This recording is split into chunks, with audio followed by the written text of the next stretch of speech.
எத்தனை பேர் சாத்தானுக்கு பிடிக்காததை செய்ய ரெடியா இருக்கிறீங்க? ஆமே. சாத்தானுக்கு பிடிக்காததை செய்யணும்னா என்ன செய்யணும் தெரியுமா? கர்த்தரை புகழ்ந்து. இந்த இயேசு இந்த கழுதை மேல ஏறி எருசலேம் பவனி வரும்போது இந்த சின்ன பிள்ளைங்க எல்லாம் பாடினாங்களாம். என்ன பண்ணாங்க? உன்னதத்தில் தேவனுக்கு மகிமை, தாவீதின் குமாரனுக்கு ஓசனான் பாடிட்டு இருக்கும் போது அங்க இருந்த பரிசேயர் வேத பாரகர்கள் எல்லாம் எப்படி தெரியுமா? என்னது இப்படி கை தட்டுற?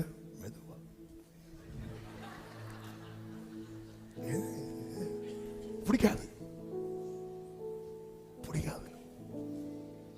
ஆமே. சவுலுக்கு பிடிக்கல. சவுலுக்கு ஒரு ஐயோ என்ன பாடிட்டு இருக்கிறாங்க. ஆமே. சவுல் கொன்றது, தாவீது கொன்றது. ஆண்டவரே, சாத்தானால என் வாழ்க்கை, யோபு எப்படி பாடுவார் நினைக்கிறீங்க? சாத்தானால என் வாழ்க்கையில் உண்டான எல்லாம் போனது. சாத்தானுக்கு ஒரே கொண்டாட்டம். ஆனா கர்த்தர் வந்ததும் எல்லாம் ரெண்ட தனையாய் கிடைத்தது. சாத்தானுக்கு திண்டாட்டம் முடிஞ்சு கர்த்தருடைய புகழை ஓங்கி பாடுங்க. சாத்தான் உங்க லைஃப்ல இருக்கவே மாட்டான். ஜெய கிறிஸ்து முன் செல்கிறார் ஜெயமாக. ஆமென்.